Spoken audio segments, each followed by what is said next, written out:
Good morning, guys. Welcome back. If it's your first time, welcome. I actually took a shower, so I was able to wash my hair. I haven't brushed it. A lot of times I'll wash it, I'll put it up in a, just a bun, and then I just let it dry like that. So however it comes out, it comes out. And it's funny, sometimes I forget to brush my hair. Your life changes when you get on the road. I remember I went to get my hair cut, and my hairdresser's like, do you know you have a big rat's nest back here? And I'm like, yeah, you can just cut it if you want. And I go, I forget to brush my hair sometimes. And she's like, Anna, this is not like you. I'm like, I know. So I do brush my teeth every day. I do wash my face. But yeah, just the hair thing. I even thought about like just cutting it all off. It would just be a lot easier, I haven't had short hair in a long time, and it would just be weird. But and then I thought, no, I need it to keep my head warm. It does keep me warm. So yeah. Anyways, today I'm going to talk about parking. That was one thing that I was not prepared for when I got on the road. I thought that I could just park anywhere I want and, just enjoy life, and I learned really quickly that that's not the case. There's a lot of cities that have, restrictions on not only like where you park, but the size of your vehicle, even just driving down streets. And so one of the places that I initially was dying to go to and stay at was Santa Barbara. I love Santa Barbara. And so and I learned really quickly, they don't love RVs. There's not a lot of places where you can park. And I understand, a lot of their city streets are narrow and it's an older city, and so I can understand, they don't want big vehicles driving down, those streets and stuff. But as far as parking, I don't know. I just thought, well, they should just designate more areas for larger vehicles. And I could only find like a handful, like maybe 5 places to park there. And most of them were paid parking. So normally it would cost $2 to park in that parking lot for an hour, and it's $4 for large vehicles. So yeah, I didn't really want to do that. I would do it though, because I'd want to walk my dogs along the beach and then just have lunch there and stuff like that. So I would do it here and there. But I try to find free parking, and I did find like a couple places that were nice. And but yeah, you have to get really creative, and I just realized Santa Barbara is not the place, that I'm gonna be able to hang out at. And so I would go to surrounding cities like Goleta has a state beach there where it's, free parking all day. Ventura is really good about it. Where else? Yeah, so Vista, not so much. But I just kind of went up and down that area, and I joined Boondockers Welcome and Harvest Host. And so I was able to boondock at a couple places for a few nights, and that was really great. And I actually went all the way up to Santa Maria, and then as far down as San Diego. So I've been going up and down the coast of California, and I've gotten a knock on the door, I've gotten a ticket, and I don't know which one I prefer, honestly. You're always worried about that knock on the door. Always, no matter where you're at, for the most part, no matter where you're at, you're always worried about that knock on the door. And Yeah, the guy was super nice about it. I was parked right on the beach, but in front of somebody's house. And there was a time restriction, like 2 to 6 you couldn't park there. But it was only like, you know, what, 9 or 10 o'clock at night.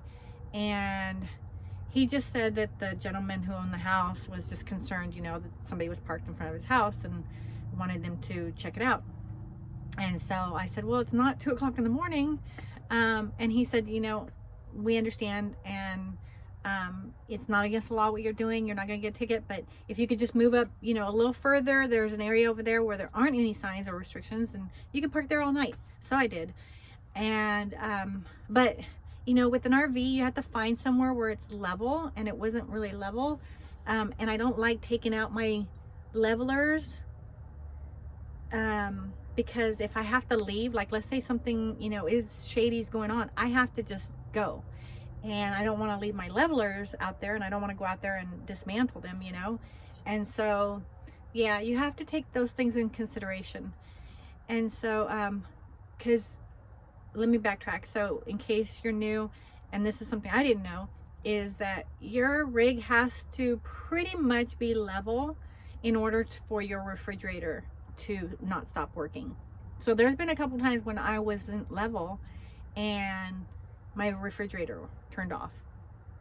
So there's like a light up above it, and so when I see 2 lights, that means something's wrong. It's not getting either the propane, or I don't know exactly how it works. I mean, the guy kind of explained it to me, but yeah, so you want to stay as level as possible. And so yeah, I just wasn't really level there, but I was level enough to where, you know, things didn't stop working. And then one crazy thing that happened that I'll share is I was hit by a drunk driver one night.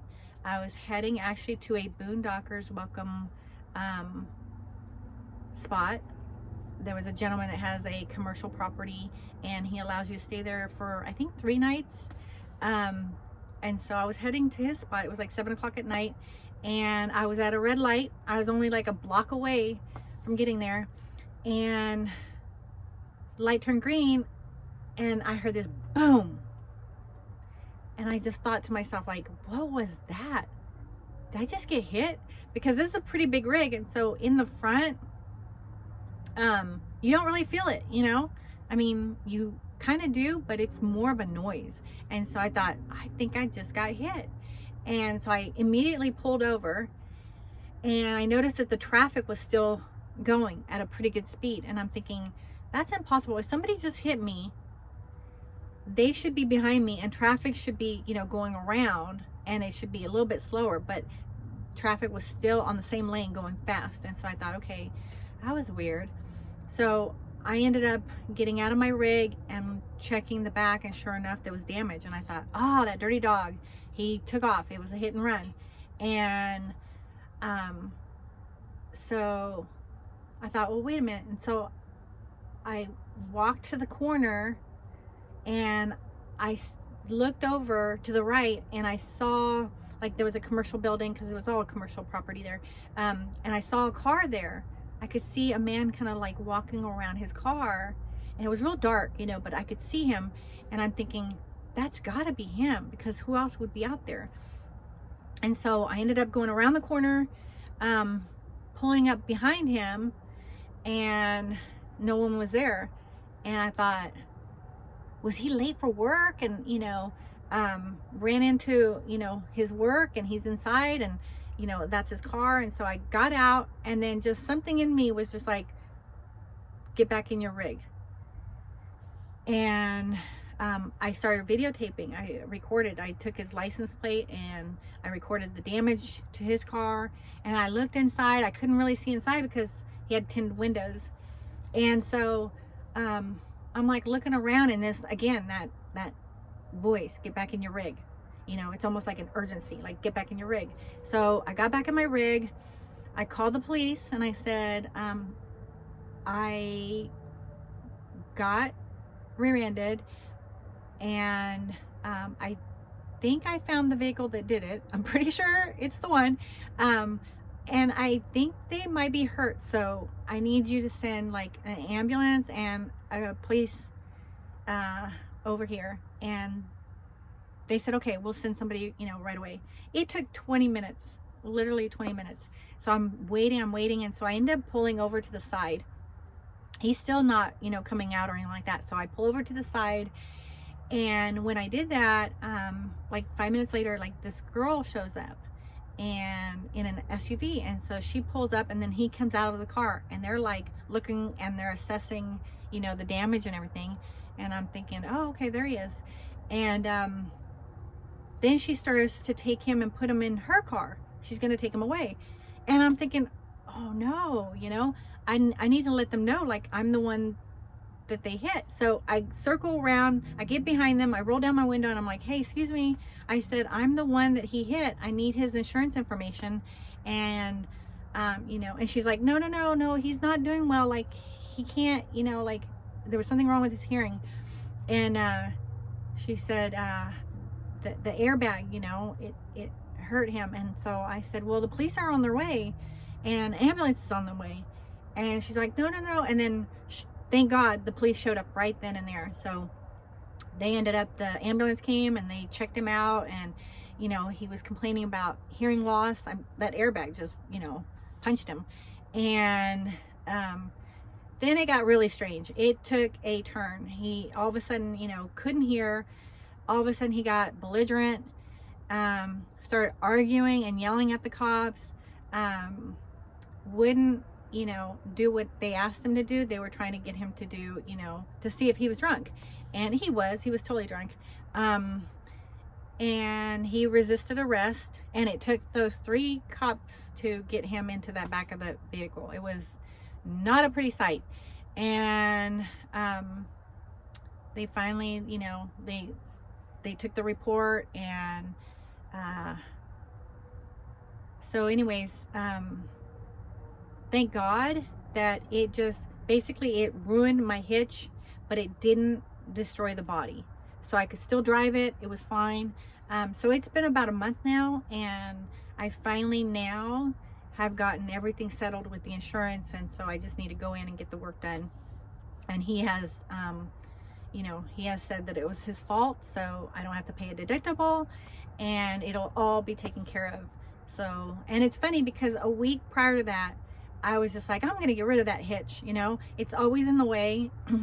Anytime I would back into places and there was like a sidewalk, and then, or I should say like a curb and then grass, it would just bump into that. So I was limited on how far back I could back up, and I just thought, I'm not planning to tow anything right now, and so I'm just gonna get rid of that hitch. It's just in the way. Thank God I didn't, because that hitch is what saved my the body of this rig, you know. Like, the bumper took some of it, but that hitch, my hitch is just completely like bent. I'll try to put a picture on here at the very end so you can see. But ooh, I mean, it totally damaged his car. And that's one thing, you know, they couldn't get a hold of him. His insurance company couldn't get a hold of him for, it took like 2.5 to 3 weeks before they got a hold of him. And I don't know if he was in jail still.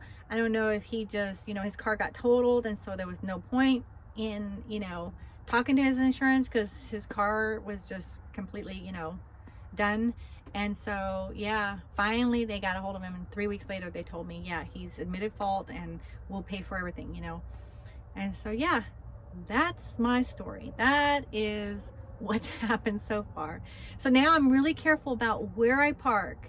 I mean, I couldn't avoid that. That's a red light, you know, but I'm really careful about where I park, because I still have that, you know, like that memory of somebody hitting me from behind. So, yeah, it's weird. And lately, like the last couple days, I've had a lot of like student drivers, you know, those little cars that say student drivers, like, they're always around me, and I'm always thinking like, oh, please don't hit me. So you get really conscious of that, you know, that somebody can hit you and that can destroy your house and you're left homeless, you know. So yeah, so that's my story on parking. So I'm keeping this under 15 minutes, and I just want to say have a blessed day. Goodbye.